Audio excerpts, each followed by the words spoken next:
Halo para pendengar, selamat datang lagi di segmen Kolong Kamar. Pada kali ini aku akan membawakan salah satu sosok mitos yang mungkin ada beberapa dari kalian yang belum tahu mengenai sosok ini. Dan kali ini aku akan membahas tentang sosok hantu Wadon. Mungkin beberapa dari kalian yang terutama tidak tinggal di Jawa masih asing dengan sosok yang satu ini, karena bahkan kalian ada yang nggak tahu mengenai sosok hantu yang satu ini. Mengingat kurangnya, ada beberapa yang tinggal di Jawa ini kurang memegang budaya atau adat Jawa, pastinya asing dengan sosok yang satu ini. Hantu hantu Wedon ini sebetulnya sangat populer atau bisa dibilang cukup populer di kalangan masyarakat, terutama masyarakat Jawa. Masyarakat Jawa meyakini jika jenis hantu yang satu ini cukup dan bahkan bisa dibilang sangat berbahaya dan sering sekali mengganggu di di sekitar orang-orang, kadang di tempat-tempat yang dilewati orang yang kebetulan ditinggali oleh sosok ini.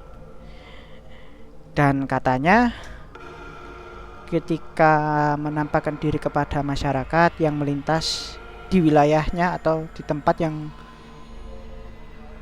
dihuni oleh sosok tersebut, biasanya makhluk ini berwujud seperti kain putih yang melayang-layang, ya kita lihatnya seperti kain putih melayang begitu, dan diam di satu tempat selama durasi tertentu.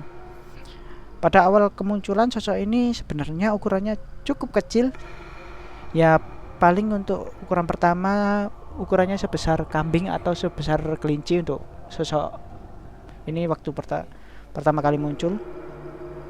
Dan saat kita perhatikan dan kita sorot, lama kelamaan sosok tersebut akan berubah menjadi makin besar, makin tinggi, makin tinggi, makin tinggi, dan bahkan saking tingginya wajah dari sosok ini sampai nggak terlihat dan nggak sampai intinya kita nggak bisa memperhatikan wajahnya lah.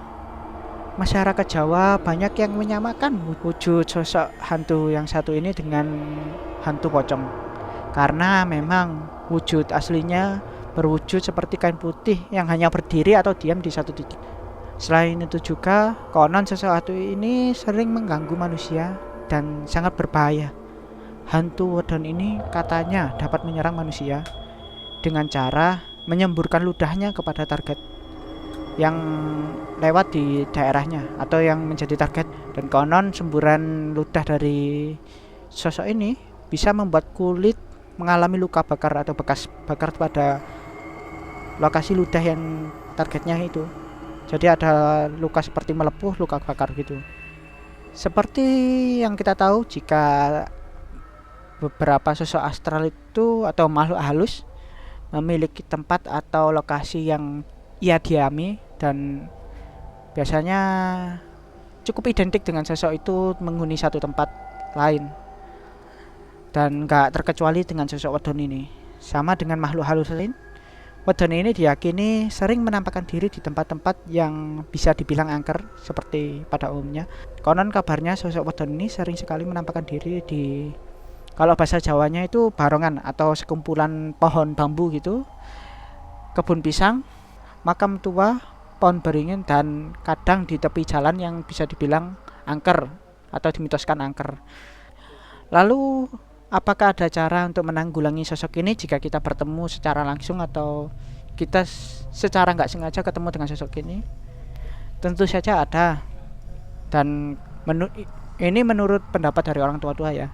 Menurut orang tua atau sesepuh mengatakan jika kalian bertemu dengan sosok ini, kalian diharuskan untuk berjalan mundur atau mundur menjauhi dari sosok ini. Misalnya kalian bertemu di tengah jalan gitu sosok ini dan diam, kalian bertemu, alangkah baiknya kalian mundur. Jadi kalian mundur dengan menghadap sosok itu, kalian mundur perlahan menjauh.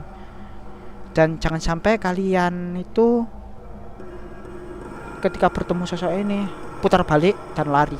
Karena sosok ini, jika kalian melakukan hal itu, sosok ini akan mengejar dan menyerang kalian, dan mengejarnya sampai kalian kena sih. Dan dengan kalian mundur gitu kan, kelihatannya kalau dari POV-nya sosok itu kalian kelihatan maju. Nah, tapi sebenarnya kalian itu mundur menjauh hingga sampai gak terlihat, baru kalian pergi. Itu tadi pembahasan tentang sosok hantu weton, dan apakah kalian percaya atau enggak, hal itu aku serahkan kepada kalian semua. Dan jangan lupa buat like, subscribe channel ini, dan jangan lupa buat tekan tombol lonceng yang ada di bawah agar kalian semua nggak ketinggalan update kami, kisah horor dan cerita horor dari channel ini. Sekian dulu, dan ingat jangan lupa cek kolong kamar kalian sebelum tidur.